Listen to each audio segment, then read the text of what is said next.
Welcome to Shadow Tales Archive. Tonight's story is titled, Faces We Wear. Let the shadows speak.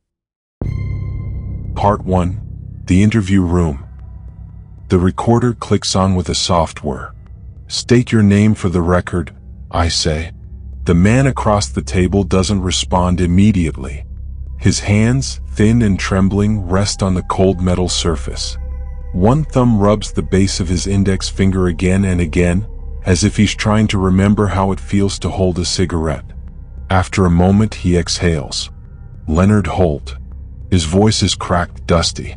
And what is your profession, Mr. Holt? He stares at me with eyes that have seen too much and understood too little. Former investigative journalist. Washington Dispatch. Retired? I guess you could call it that. I glance at the file in front of me. The pages are filled with scattered notes, hand-drawn faces, and the word Miroman written over and over, scrawled in a frenzy. You requested this interview, Mr. Holt. Said you had something urgent to share. Something dangerous. He leans forward, casting a long shadow under the interrogation lamp. I don't care if you believe me, but I need this on tape. I need someone to remember. Before he finds you too. It started with a face. That's what Leonard says next. Not a name. Not an address. A face. He saw it on the subway in October of 1981. He was heading home after covering a mayoral corruption trial. A Tuesday night. The car was nearly empty. One man sat at the far end, clean suit, briefcase not out of place. Except for the smile. It wasn't a normal smile. It was like he wasn't trying to smile, like the muscles had forgotten what a real one looked like, Leonard says, fingers twitching now. His mouth was upturned, but the eyes, flat. No creases. No joy. Just this performance. Leonard assumed he was just some weirdo, maybe cracked under corporate pressure. But something about the man wouldn't let go. Not the way he sat. Not the way his body seemed posed. And then he blinked. Not the man. The lights on the train. They flickered for half a second. When they came back on, the smiling man was sitting 2 seats closer. He hadn't seen him move. I got off at the next stop, didn't care where it was, Leonard says. But as the doors closed behind me, I looked through the window. He was staring at me. And now he was frowning. The name Miroman didn't come from Leonard. It was a name scrawled in one of his father's old notebooks, discovered months later in the attic. His father, a veteran war correspondent, had died a decade earlier. The entry was dated June 12, 1954. Saw him again at the train station. Same face. Same stare. Always watching. Calling himself Miroman now. Warned me not to smile back. I didn't. That's why I'm still here. Leonard thought it was a coincidence, the kind of paranoid gibberish that fills old notebooks. But he couldn't let it go. He started seeing faces everywhere. Billboards. Reflections. Glimpses in broken TV screens. Always a different suit. Always the same face. It's not a person, he tells me. It wears faces. Like clothes. But the smile never changes. That too wide smile. Like it's mocking you. Like it knows the joke and you never will. The first time it came to his house was in February. His fiancée Diana thought he was imagining things. That the paranoia and caffeine had finally taken their toll. Until she found the photos. Hundreds of them.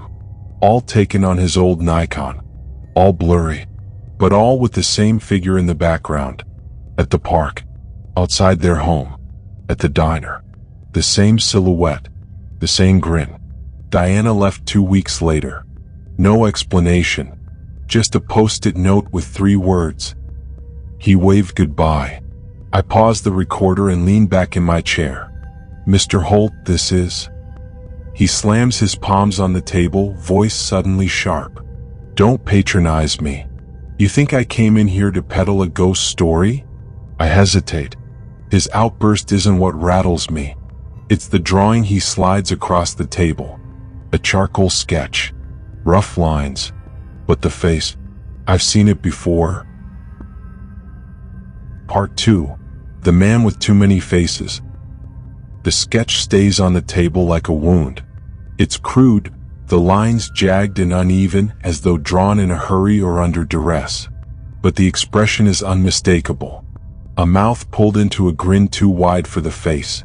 The eyes hollow like dark pits where light refuses to live. It's not just disturbing. It's familiar. I don't tell Leonard that I've seen it before, in dreams I can't explain, in the faces of strangers I don't remember meeting. That would give him too much power. Instead I say, "Where did you get this?" He doesn't answer immediately. His gaze drifts to the mirror behind me. I resist the urge to turn.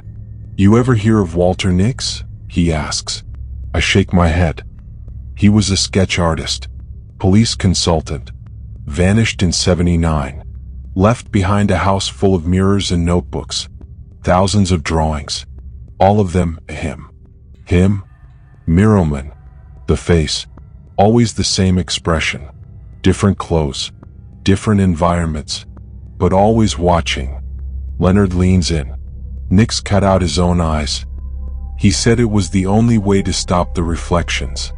Walter Nix was the first thread Leonard pulled. The man had lived alone in an old craftsman house on the edge of Bethesda. Leonard broke in. By then he didn't care about laws. Inside, the house was a shrine to the image. Sketch after sketch pinned to walls, taped to ceilings, stuffed under floorboards.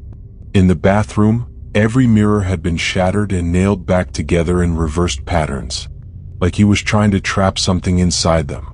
But what disturbed Leonard the most wasn't the drawings. It was the audio tapes. They weren't interviews, he says. They were conversations between him and someone who never replied. One tape stood out. The only words on the label were, "Session 34, when he smiles back." I don't know why, but my hand trembles when I write that down. Leonard recounts the audio in a flat tone, like he's memorized it. On the tape, Nix talks about seeing a man outside his window every night. Same suit, same smile. Never moved. Never blinked. Then one night, Nix smiled back. And that's when the voice started talking, Leonard says. Not out loud. Not with words. But inside him. Like his own thoughts weren't his anymore. That was the night Nix gouged out his eyes. I'm starting to feel the pull now. The kind of itch at the base of the skull that tells you something isn't right. That you've opened a door that won't close again. You said this thing wears faces, I say carefully. What does that mean? Leonard smiles for the first time. But it's not pleasant. It's not human. It's not even alive in the way we understand it. Something old. Something that learned how to mimic us. It started with reflections. Then photos. Then people. And why does it follow you? His eyes narrow. Because I noticed it. The incident that broke Leonard, truly broke him, happened on August 9, 1982.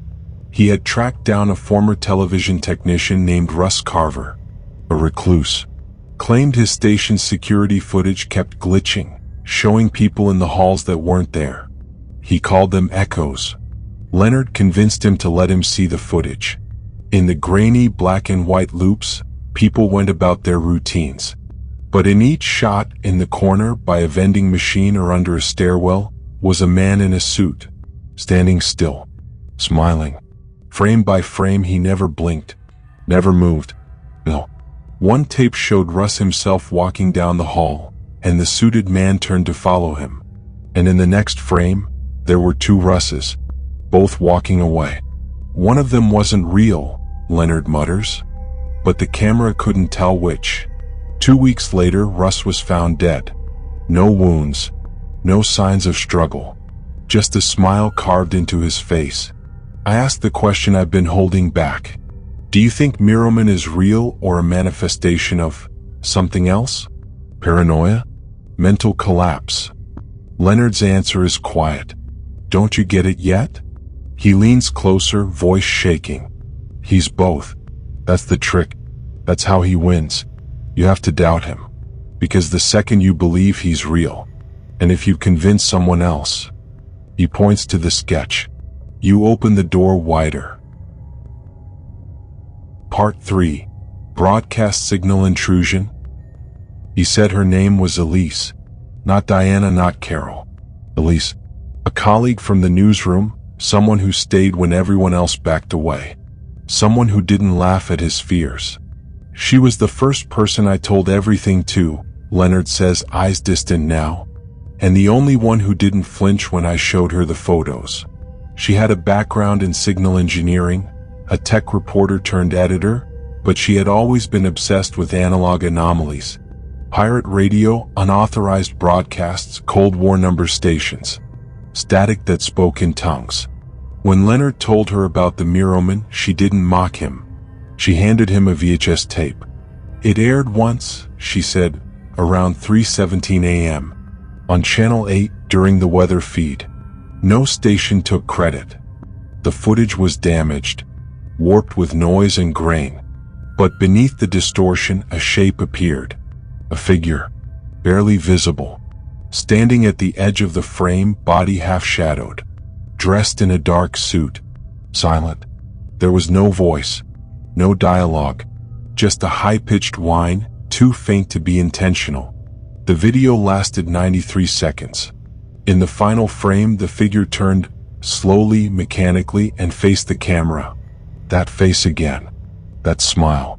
I couldn't sleep for days after watching it, Leonard whispers. It was like he'd found a new mirror. Elise became obsessed. She tracked down similar anomalies, moments where TV signals warped for no reason, radio frequencies that caught breathless laughter on dead air, or CCTV recordings that looped back incorrectly. In each a shape, a shadow, sometimes just a grin etched into pixels. They started calling it the reflection event. Each time after the anomaly aired, someone in the area reported hallucinations, distorted faces in dreams, lost time, night terrors. One man gouged out his television screen with a kitchen knife. Another claimed his wife was no longer wearing her right face. The most disturbing part? None of these cases made the news. Even Elise couldn't get it published. It's like something, Leonard says, or someone was wiping it clean, making us forget. Or maybe we just wanted to. Then came the night of February 6, 1983. Elise vanished. Leonard arrived at her apartment after she missed 3 consecutive days of work. The door was locked from the inside. No forced entry. No sign of struggle. Just her TV turned on to static. And on the wall behind her couch, drawn in black marker, hundreds of faces. Smiling. Each one with their eyes scratched out. And in the center of the wall, written in jagged script, were the words, "He only needs one face to smile back." Leonard stops here. For a long time he says nothing. I let the silence stretch, because I need to ask the question carefully. Why come forward now? Why not years ago? His expression doesn't change, but his body shifts ever so slightly, like something inside him is recoiling. Because he's getting bolder, Leonard says. He used to hide in mirrors and flickers in corners of your vision. Now, he walks. He opens a leather folder and slides out a series of printed images, grainy stills from security cameras, digital photos from traffic lights, blurred reflections in glass. They all show people. In malls, on escalators, at gas stations. And in each one, somewhere if you look close enough, there's a figure in a suit. Sometimes clear, sometimes half reflected in a window, but always with the same smile. You think he's spreading? I ask, not quite sure if I'm mocking him or myself. Leonard shakes his head. Not spreading, multiplying. My stomach knots. You think he's copying people? Leonard nods once, then reaches into his coat pocket and pulls out a small square photograph. I take it from him. It's me. Sitting at this table, wearing my suit, holding my pen, staring into the mirror behind Leonard. Only, the man in the reflection isn't me. He looks like me. His posture, his suit, even the tilt of his head. But the smile is wrong. It's too wide, too fixed, too perfect. The fluorescent light above us flickers. Once, twice, then it steadies. I put the photo down. Leonard is watching me carefully, but he doesn't speak, because he doesn't need to. The door behind me creaks. I don't turn. I don't move, but I feel it. That familiar is just behind the eyes. The sense that something has shifted in the room without sound or weight. A presence that knows me better than I do. Part 4. Static between faces. I shouldn't have taken the photo with me, but I did. After the interview ended, I slid it into the folder with the rest of my notes. Told myself it was for documentation. For evidence. As if I were still just an observer. That night, I dreamed of a room with no walls, no ceiling, just a chair and a mirror. And a man sitting in the chair, wearing my face, smiling. The next morning, I reviewed the recording. The first 30 minutes played normally, Leonard's voice measured, haunted. But somewhere around the 40-minute mark, the tape stuttered, glitched. A high-pitched tone bled through. Not white noise. Not mechanical interference. It sounded like laughter. Slow. Croaking. Wrong. Then a voice, faint, nearly drowned in static. Don't forget your face. I rewound it 4 times. Each time the voice was clearer. Closer. Until I slammed the laptop shut and threw it across the room. I didn't return to the facility the next day, or the day after that. I told myself I needed space, time to process, but in truth I was afraid, not of Leonard, of what I was starting to see. At the grocery store, I saw a man walking toward the exit, a perfectly average man in business casual with a paper bag of oranges. But as he passed the glass doors, his reflection lagged behind by half a second. At a red light, a woman looked down at her phone, and for a moment her reflection in the driver's side mirror grinned while her real face didn't. And in every case the grin was always the same, wide, cold, effortless, like a mask stretching across the skin. 3 days later, I found an envelope taped to my apartment door. No return address. Inside, 1 VHS tape, labeled only with red marker. Tape 7, smile when ready. I don't own a VCR, but I knew where to find one. The local university still had an AV lab in the basement. Dusty, mostly abandoned. I told the grad assistant it was for a documentary project. She didn't ask questions. I fed the tape into the machine.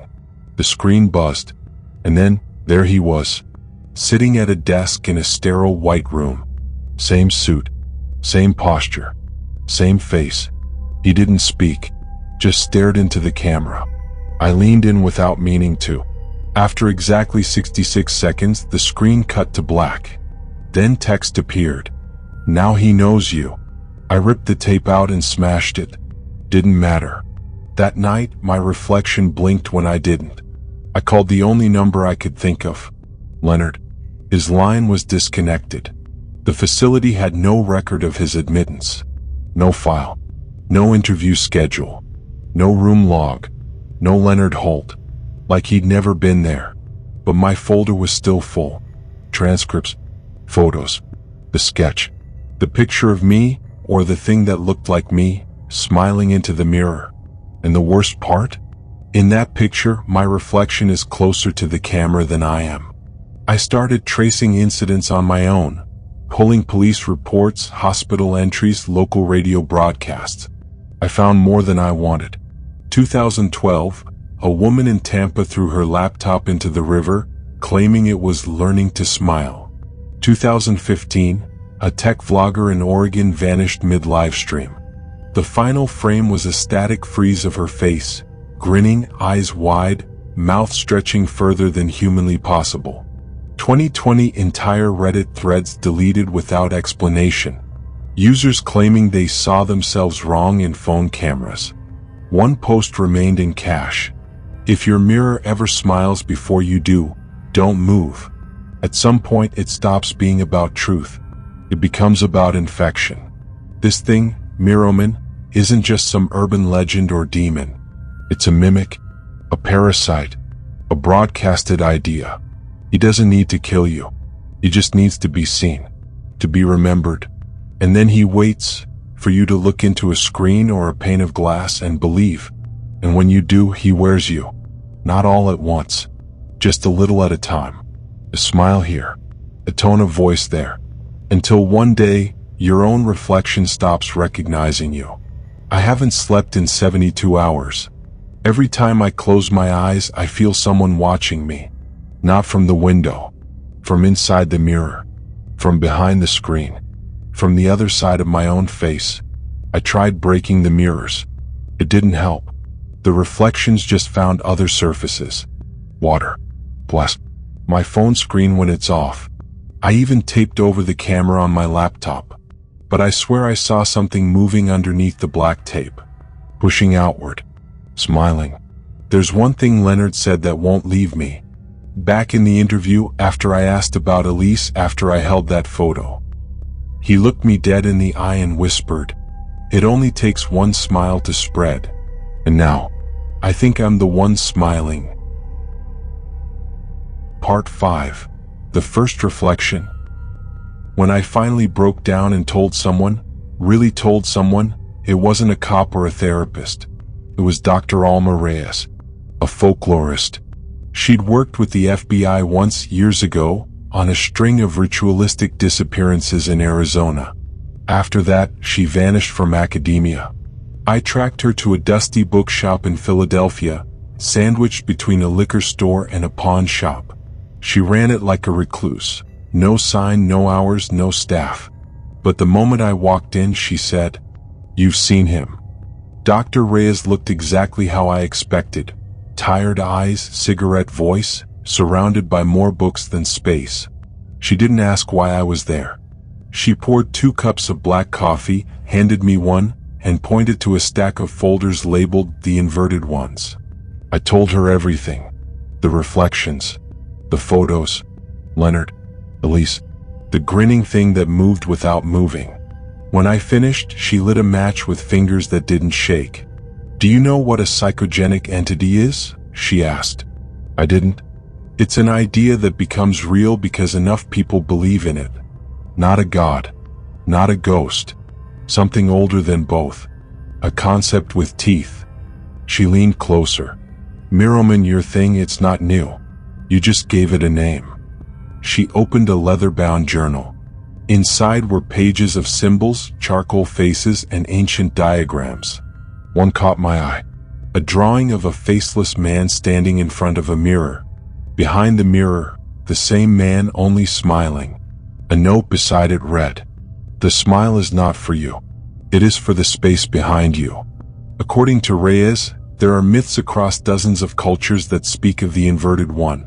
A being that learns your face by watching your reflection. It doesn't kill you.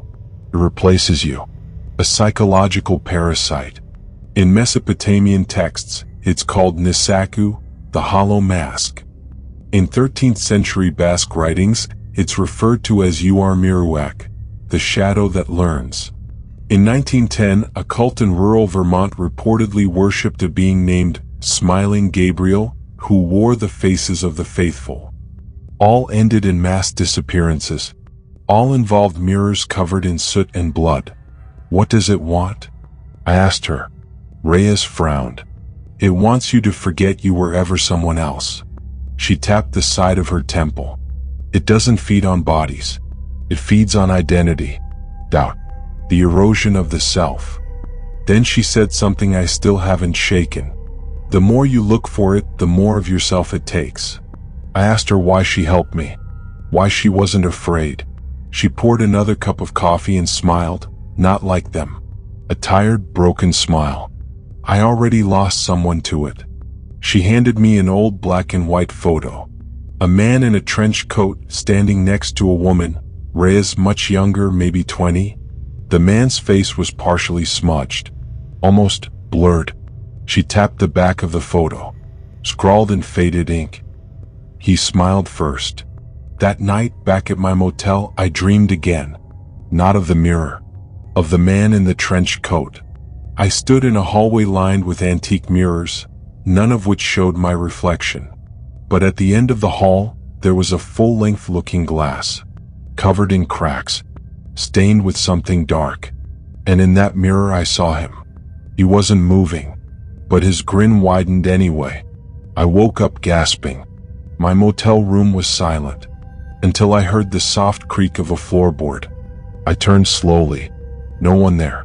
Only the bathroom mirror, fogged from the radiator. But in the condensation, something had drawn a smiley face, with no eyes. At 3:33 a.m. I called Reyes. She picked up after one ring. Before I could speak, she said, "Don't look into anything reflective. Not until you're ready." Ready for what? To forget what your real face looks like. That morning I packed everything, the photos, the sketches, the recordings. Burn what I could, but not the photo Leonard gave me. The one of me, or what looked like me, smiling from the other side of the glass. I couldn't destroy it, because part of me wasn't sure which side I was on anymore. Before I left the city, Reyes gave me a box. Heavy, wrapped in cloth. "Don't open it until you stop seeing him," she said, "or until he starts talking back." Inside, I later found a piece of obsidian, a Polaroid camera with no film, and a note. "Your last face is always your first." Part 6. The Man I Used to Be. I've covered every reflective surface in my apartment. Windows, screens, faucets, even the microwave door. It looks insane, tinfoil and duct tape slapped over anything that might give me back my own face. But it's safer this way. I haven't seen myself in 12 days. And strangely, I don't miss it. Memory's starting to slip. Not all at once, but in small, cruel bites. Yesterday, I couldn't remember my own handwriting. Looked at an old notebook and it felt like a stranger's journal. Today, I found an old voicemail from my sister. She sounded warm, familiar. But the name she used, it didn't feel like mine. The only thing anchoring me now is the box from Reyes. The obsidian shard sits on my nightstand, a stone so black it seems to absorb the light around it. No reflection, no response, just silence. Sometimes, in the middle of the night, I swear I hear it humming, like something inside wants out. There's a growing terror that's hard to describe. Not fear of being watched, fear of being replaced, and no one noticing. What if someone else is already living my life, answering my calls, typing my emails, smiling in photos I didn't pose for? Maybe that's the whole point. Mirrorman doesn't kill. He substitutes. Quietly. Painlessly. I finally met with Reyes again, in an underground subway tunnel long since closed. She said mirrors and screens are weakest near strong electromagnetic fields. Something about interference scrambling his pattern. We sat on a bench under a flickering sodium light, the only sound being the distant drip of water. "You're close," she told me. "That's why the dreams are changing." She wasn't wrong. Last night, I dreamed of a white room again. This time I was sitting in the chair, facing the mirror. And this time he wasn't in the reflection. It was just me. Except not.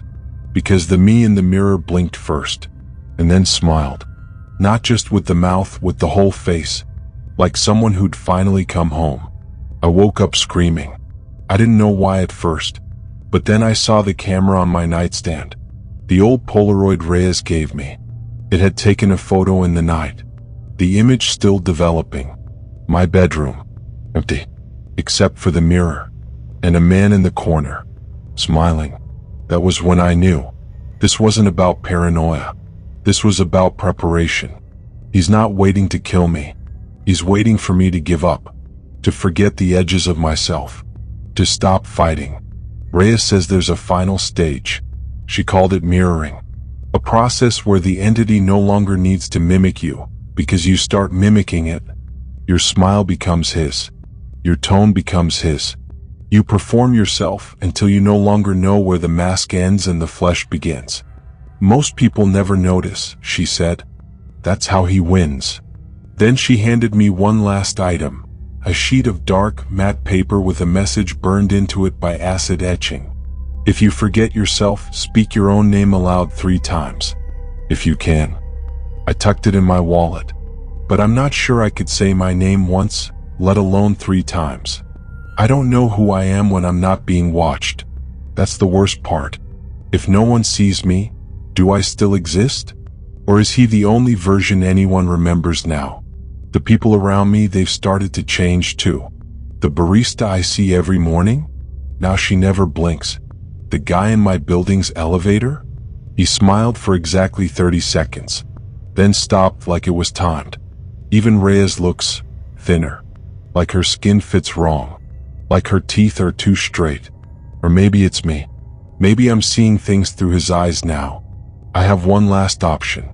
Rhea's mentioned a site in northern Maine, an abandoned sanitarium once used by patients who lost identity cohesion. No mirrors, no glass, buried deep in forest and frost. She said those who made it there either came back whole or didn't come back at all. I'm going, not because I think I'll be saved, but because I need to know. I need to know what happens to someone who finally meets their other self. Not through glass, not in dreams, but face to face. The static's louder now, even without devices on. It's inside my ears like pressure before a storm, a churning hum that builds when I'm alone. And sometimes, I find myself grinning at nothing. Too wide, too still, and I don't know if it's me anymore.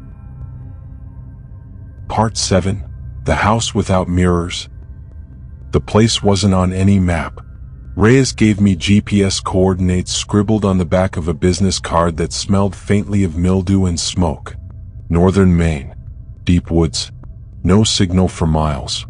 The house was a sanitarium, she said. But before that, it was something older. I didn't ask what she meant. Some truths only make things worse. It took me 13 hours of driving, 2 tanks of gas, and a half-mile hike through snow-drenched forest to find the gate. Rusty iron, bent in the middle like something huge had pushed through long ago. Above it, a wooden arch. The words had been carved deep, then scratched over again and again until barely readable. No reflections after sundown. The house, if you could still call it that, was a blackened husk. Stone walls, shuttered windows, moss growing like veins across the doorframe. No glass, anywhere. Even the lanterns inside used thick paper instead of glass covers. Someone, maybe the patients, had removed every surface capable of reflection. Reyes hadn't exaggerated. It was a place built to forget your own face. Inside, I found a single chair in the entry hall. Wooden, facing a fireplace long gone cold. On the mantel, a row of objects. A silver spoon melted in half. A Polaroid photo turned backwards. A small hand mirror, shattered and stitched back together with wire. A tooth. Human. On the wall behind the mantel, written in charcoal. If you remember who you are, keep going. Each room I entered was emptier than the last. No beds. No books. No shadows even. It was like the house had absorbed everything into its ribs. But I kept walking. Room after room. Until I reached the basement stairs. At the top was a final warning. The smile never stops. The breath isn't yours. I went down anyway. I don't know why. Maybe because I had nothing left to lose. Maybe because I had already lost it. The basement was silent. Not quiet, silent. No echoes. No creaks. Just an oppressive stillness that pressed against the skull like altitude sickness. And at the end of the corridor, a door slightly ajar. Inside, a room covered in soot. No windows. One lamp flickering from the ceiling, casting everything in amber. And sitting in the center, a mirror. Oh, clean. Uncovered. Waiting. I should have turned back. Instead, I walked forward. Each step felt like pulling teeth from the air. My hands trembled. My legs shook. But I had to see. I had to know. I stood in front of the mirror for a long time before I looked. When I did, I expected horror. Expected that smile. The too wide grin. The wrongness. But what I saw was worse. I saw me. Tired. Pale. Eyes sunken. Lips still. No expression. No madness, just me. And then, slowly, he stepped into frame behind me. I hadn't heard him enter. He wasn't breathing. I didn't dare move. He was taller than I expected, wearing my clothes. His skin was clean, too clean, like plastic warmed by breath. And then he smiled, just a little at first, a twitch at the corner of his mouth, then wider and wider, until it reached past the edges of what should be bone. I looked into the mirror and realized I was no longer sure which one was me. My face didn't smile, but I felt the grin on my lips anyway, felt it pulling, as if the mirror wasn't showing what I was, but what I was about to become. He didn't speak. He didn't need to, but I heard him all the same. Not in words, in feeling, like the cold recognition of walking past your own reflection and realizing it blinked first. He stepped closer. I didn't move. He raised his hand. So did I. Perfect synchronization. Except, in the mirror his hand moved first. My knees buckled. Something in me, muscle, thought, identity, snapped. I dropped to the ground and covered my eyes. Not because I was afraid to see him, because I was afraid I might not look away. When I opened them again, the room was empty. The mirror cracked straight down the middle and etched across the fracture line. You lasted longer than most. I stumbled out of the house just before dawn. No voice chased me. No face lingered behind the trees. But something was missing. I didn't know what, until I passed a frozen pond on the walk back.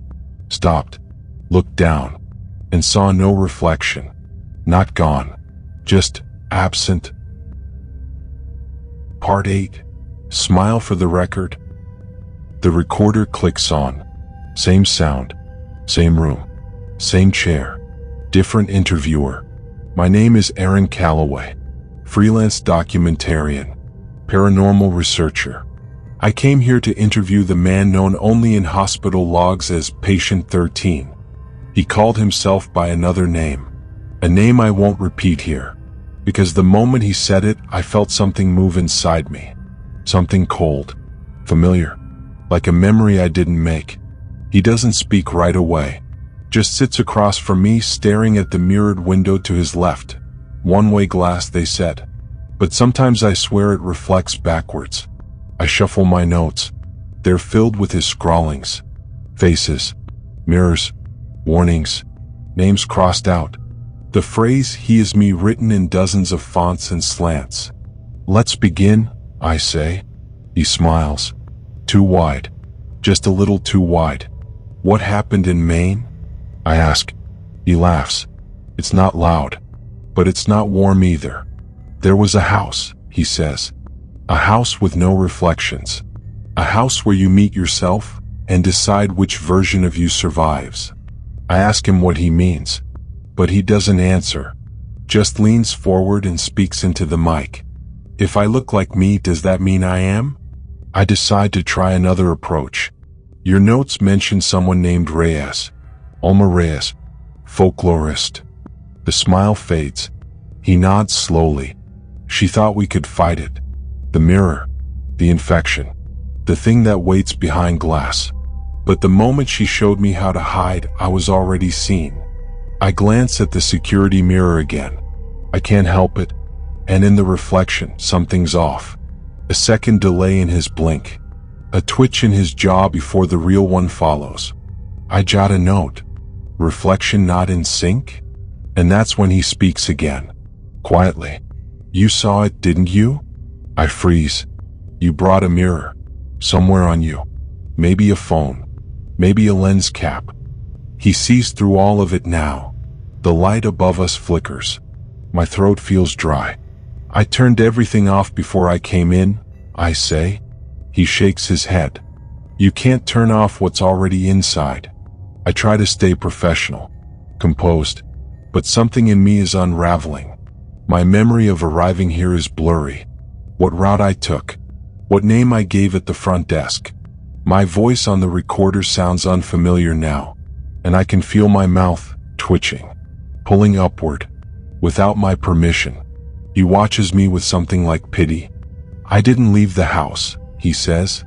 Not really. One of us did, but I'm not sure which. His hands are folded calmly. But I know this, he only needs one smile. One doorway. One witness. He leans closer. And you just open the next one. I can't breathe.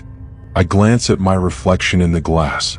And for a split second, it smiles before I do. I slam the stop button on the recorder. The guards pull him back. His laugh echoes through the hallway even after the door closes behind him.